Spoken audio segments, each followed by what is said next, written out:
cerita orang kaya ni cerita tak pernah habis. Islam ni bukanlah satu agama yang menentang kaya, bukan. Dan Islam bukanlah satu agama yang mengajak orang memusuhi orang kaya, bukan. Cuma Islam ni apa dia nak supaya orang Islam jadi kaya tapi dengan cara yang betul dan belanja dengan cara yang betul. Kami duk main tadi naik kereta dia, kawan atas kereta dia pergi petik satu cerita. Kata, ustaz, macam mana orang ni, kawan ni, macam mana orang ni, kalaulah kata dia kerja kerajaan, masa dia kerja kerajaan dia sakau duit, kita jual dia, dan dia jadi kaya, dia kaya, duit milion-milion ada, penjawat awamnya, tapi duit milion-milion, simpan di Singapura, simpan di Bank of China, simpan di Bank of Israel, mata dunia ada duit dia simpan. Bila dia pencen, ustaz, dia nak, dia rasa guilty lah. Dia, manusia, tadi kami sembang cerita tadi, manusia ni tuan-tuan, semua kita termasuk saya, sooner or later, cepat atau lambat, kita akan balik ke agama. Cepat atau lambat. Ada orang masa kerja dia dah dapat dah, hidayah Allah dah dapat, dia dah mula duk fikir. Ada orang pencen, lepas pencen baru dia mai. Kalau lepas dia pencen baru dia mai, kesedaran beragama, rasa nak jaga, depan mata duk tengok semua hasil duk ada depan mata ni, semua duit kelang kabut. Tengok rumah pun Allahu Akbar duit, tengok kenderaan, tengok anak-anak pinak beli rumah, semua pun duit dia duk. Sedangkan dia dah mula mai kesedaran Islam, dia dah mula mai dah. Macam mana tu nak tebus benda tu? Kawan cerita kata tadi, bolehkah kita padan dengan astagfirullahalazim? Sebenarnya kira kata, bolehkah kita kira balik had tak elok ni banyak mana, kita tolak balik duit, boleh settle kah? Macam mana? Kalau tidak, sampai hari akhir dia, sampai hari mati dia, dia datang, dia ada dalam guilty conscious. Orang tak tahu, dia tahu tuan-tuan, dia tahu. Saat nyawa nak terlucuk keluar ni, masa tu dia duk mai balik ni, gambar lama dia ni semua, dia duk mai balik. Ya Allah tuan-tuan, dengan nyawa duk nak keluar, dengan dia duk ditimpa rasa bersalah. Allahu Akbar tuan-tuan.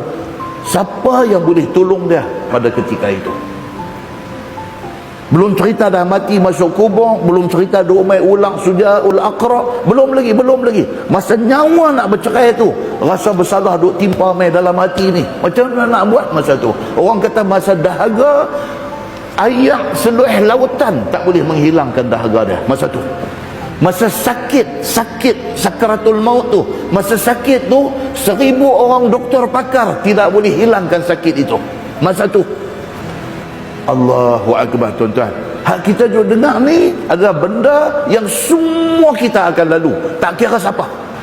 Banyak masalah kita, susahlah kita. Tak ada banyak masalah, mudahlah kita. Muslimin dan muslimat yang dirahmati Allah sekalian. Jadi harta ni, Islam suruh orang Islam ni jadi orang yang berharta, cari dengan cara yang betul. Muslimin dan muslimat yang dirahmati Allah sekalian, Quran buat ayat macam-macam ayat cerita tentang tertariknya manusia dengan harta ni. Tertarik, teringin tuan-tuan, tengok orang ada duit, tengok orang hidup senang, teringin. Kita juga ada peluang, ada ruang untuk kita grab, tapi sanggupkah kita nak grab benda macam tu? Yang ni yang duk jadi masalah dekat kita. Dalam surah Saba ayat 34, Tuhan kata apa? Wa ma arsalna fi qaryatin min nadhirin illa qala mutrafuha inna bima ursiltum bihi kafirun. Tuhan kata apa?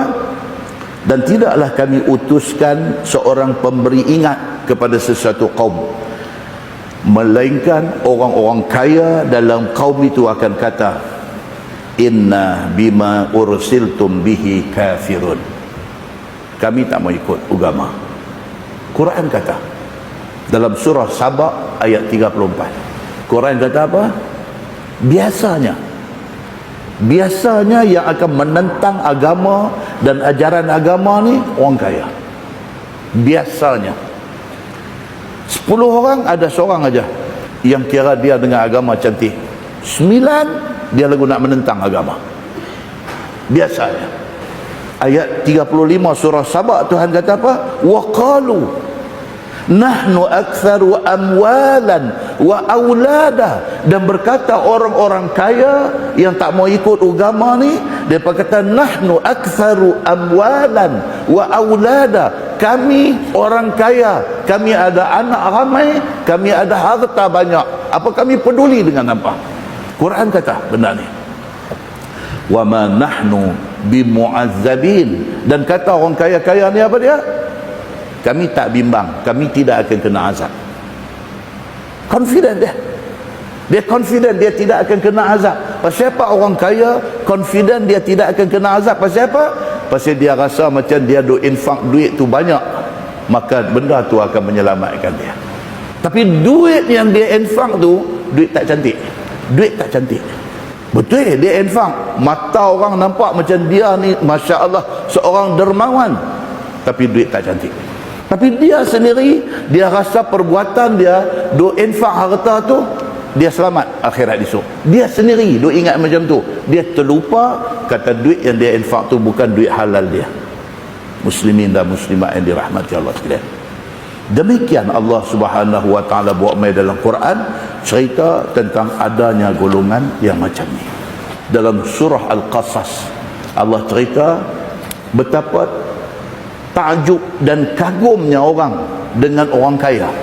Dalam ayat 79 surah Al-Qasas Tuhan kata fa kharaja ala qaumihi fi zinatihi qala alladhina yuriduna al-hayata ad-dunya ya laita lana mithla ma utiya qarun innahu ladzu hazzin azim. Maksud dia apa? Fa kharaja ala qaumihi fi zinatihi.